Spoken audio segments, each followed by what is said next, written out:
یو ښځې ما ته ټلیفون وکړو، زه په لوی غم اخته یم. ښځې راته ټلیفون وکړو چې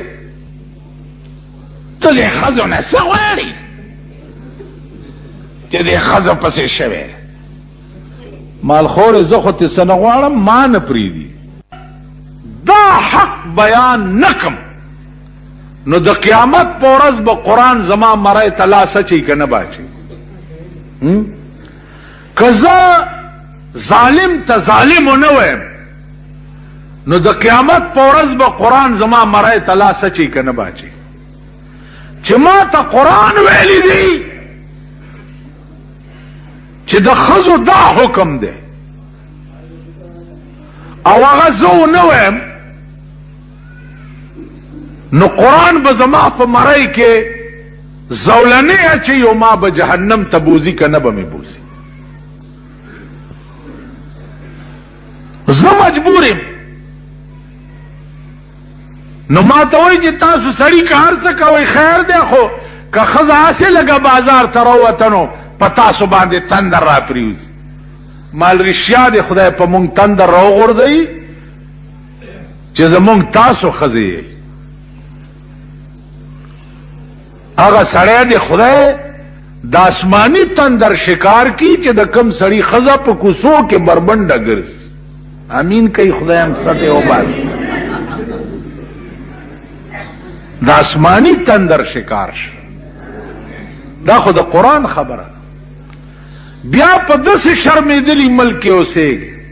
یو اډیننس یې کړی دی قصاص او دیت، کچاچ او دیت. په هغې اوس ملیان راولي په ټي وي باندې په قصاص او دیت تبصرې کوي. ملیان په ټي وي راځي قصاص دسې دی او دیت دچې دی او کچاچ دچې دی او دیت کچاچ او دیت خوله دې د مرګ په ناره ټپه شه.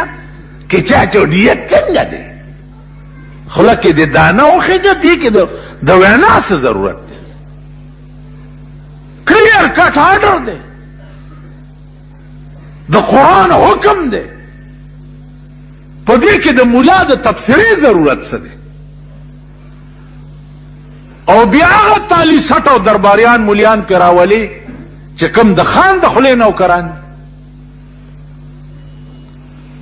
که دې ټي وي والاو کې دا ایمانی نو ما دې پې راولي په دې ټي وي که نه ځه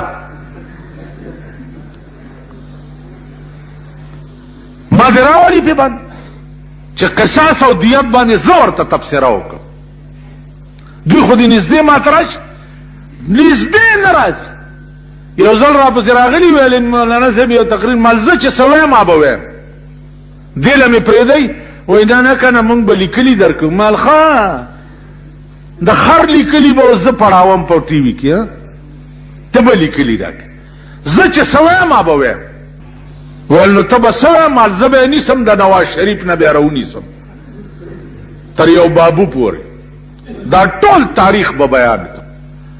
بیا به د دې خلکو تاریخ بیان کم چې دا په کوم ملک تاسو د اسلام نوم لئ. تاسو په دې ملک چې امریکې نه ویلي اسلام راوستی شي. لغوندې امداد یې در باندې بند کړی دی، لغوندې امداد امریکې بند کړی دی. نو دفترو کې ریډکشن یې شروع کړی، سړي وباسئ لګیا یې د نوکرونه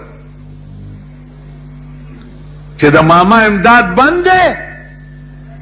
نو ته خو د پندو خرې نه پیټې اوړی شي او نه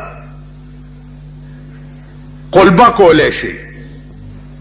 نو بیا ریډکشن یې په دفترو کې شروع کړي دي چې هله سړي وباسئ امریکې امداد بند کړی. بیا ته د هغه ملک کلاو مخالفت ولې کوې؟ کوم ملک چې نن امریکې ته پیزوان اچولی دی. عزیزانو دا په کلاو غوږونو واورئ، په کلاو غوږونو. امریکې لوی سازش دا دی چې اسلامي قوت ختمی،